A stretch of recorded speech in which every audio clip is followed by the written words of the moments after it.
Bem-vinda e bem-vindo se você mora no Brasil. Bem-vinda e bem-vindo você conhece essa berosca em que a gente vive. E hoje eu vou falar sobre algumas denúncias a respeito de processos de falência no Brasil e que envolvem acusações e já condenações de juízes, administradores judiciais e peritos acusados de desvio de dinheiro. E quando eu estou falando de desvio, desvio de alguns milhões de reais. Também vou falar de um projeto de lei que tenta combater esse tipo de fraude nos processos de falência no Brasil e que levam esses processos a durar, em um caso desses que eu vou dizer aqui, 30 anos. Birasca News é esse quadro que eu faço todas as semanas, discutindo questões de direito, e esse conteúdo fica disponível no youtube.com/Alexandre Bahia e também podcast do Birasca News disponível em várias plataformas. Se você gostar desse conteúdo, curta, compartilhe. Toda semana, pelo menos 2 novos episódios são colocados no ar. Pois bem, eu começo, na verdade, com uma reportagem que fala de um desembargador aqui do TJ de Minas que pede a extinção da Câmara Especial Empresarial, que foi criada lá em 2022 no Tribunal de Justiça de Minas Gerais. O objetivo da criação da turma especializada, da Câmara Especializada, era de que os membros poderiam desenvolver uma maior expertise para tratar de questões empresariais e aí, inclusive, incluindo questões de falência.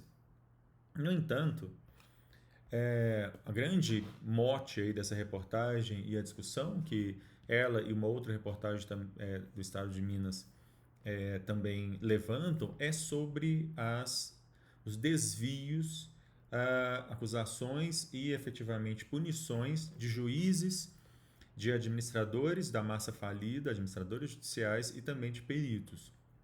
É lembrado que a falência mais antiga ainda rodando no Brasil é daqui de Minas Gerais, mais especificamente da Terceira Vara de Sete Lagoas, na região metropolitana aqui de Belo Horizonte, da construtora Marialva.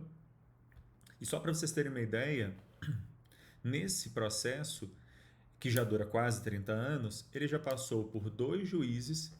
Em cada um desses juízes houve a nomeação de um administrador judicial, aquele normalmente um advogado, que é responsável por gerenciar os bens, tudo aquilo que aquela pessoa jurídica que entrou em falência possui, e também criar um quadro geral de credores para que eles possam vir e receber, na medida do possível, aquilo que eles têm direito.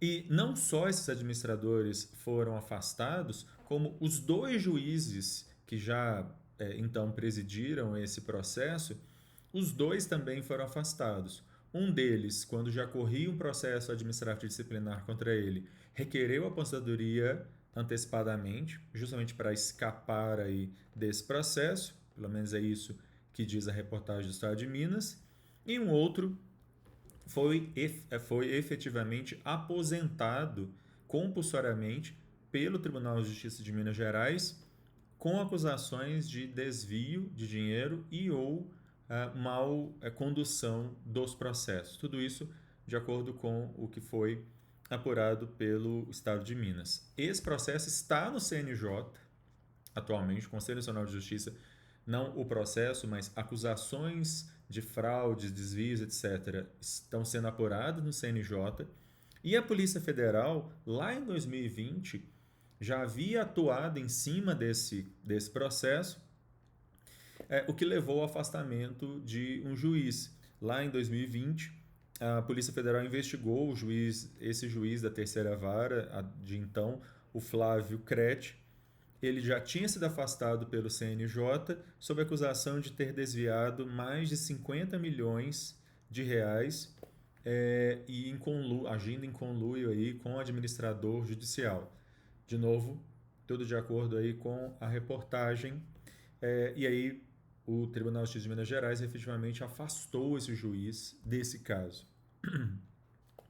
Há acusações também de que os administradores judiciais, como eles ganham uma porcentagem do valor para exercer aquele cargo de administrador, de que eles estariam prolongando demasiadamente os processos justamente para garantir o pagamento mais prolongado aí de honorários, uma vez que o processo se extingue, acabam os honorários, eles então estariam prolongando excessivamente. Não só isso, mas também acusações de desvio de dinheiro nesses casos.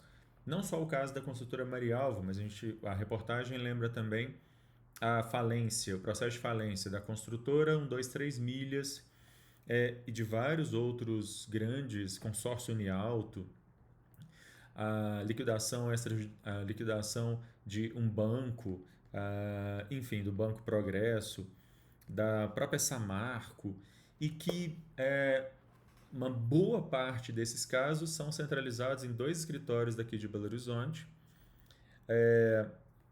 em que esses dois escritórios, a maior parte dessas falências, grandes falências, são levadas adiante aí por esses dois escritórios. Não se está dizendo aqui que as pessoas que compõem esses escritórios são aquelas que estão sendo acusadas de desvio, mas é bastante interessante pensar que mais de 80 das grandes falências do Estado são centralizadas em apenas dois escritórios de advocacia. Vale anotar também, né, que depois que estourou o escândalo e o segundo antigo administrador, foi afastado, foi nomeado advogado de um desses dois grandes escritórios de Belo Horizonte, e esse advogado está sendo também acusado pelos credores da construtora Marialva de não criar um quadro de credores e não mostrar aí o valor atual da dívida da construtora. Todas essas são questões que estão sendo levantadas por esses credores. Há também acusações sobre vários peritos em grandes falências aqui no estado de Minas. Um deles chegou inclusive a ser afastado pela Associação Nacional dos Peritos. E, enfim, diante dessa situação, e todo mundo que mexe com falências na área do direito sabe que esses são processos que normalmente duram muito tempo. O governo federal, nesse ano de 2024, enviou ao Congresso o projeto de lei número 3 de 2024, que já foi aprovado na Câmara e agora está com o Senado, que ele visa justamente tentar combater alguns desses problemas e evitar algumas dessas acusações que pesam sobre os processos de falência no Brasil. Ele vai estabelecer, por exemplo, que os administradores judiciais, ao invés de terem um teto de 5% de remuneração pelo serviço, que esse valor seja variável entre 2% a 5%, e de que quanto maior o valor da falência, menor seria a remuneração do administrador judicial. Também que os administradores só poderiam ficar por no máximo 3 anos, não poderiam ficar mais do que isso, e eles proíbem que o mesmo juiz nomeie o mesmo administrador no prazo de 2 anos. Depois que ele finalizar uma administração de uma falência, ele vai ficar 2 anos aí sem poder ser nomeado pelo mesmo juiz. Bom, essa é uma questão extremamente complexa. Há, obviamente, uma maioria aí de advogados, juízes e peritos absolutamente corretos com relação a isso, mas os casos de irregularidades precisam efetivamente ser apurados, e esse projeto de lei vem num sentido bastante interessante tentar racionalizar essa questão. Bom, eu vou ficando por aqui. Se você gostar desse conteúdo, curta, compartilhe, assine o canal. A qualquer momento eu volto falando de mais alguma questão maluca, absurda, estapafúrdia que acontece nessa beirosca de país. Tchau.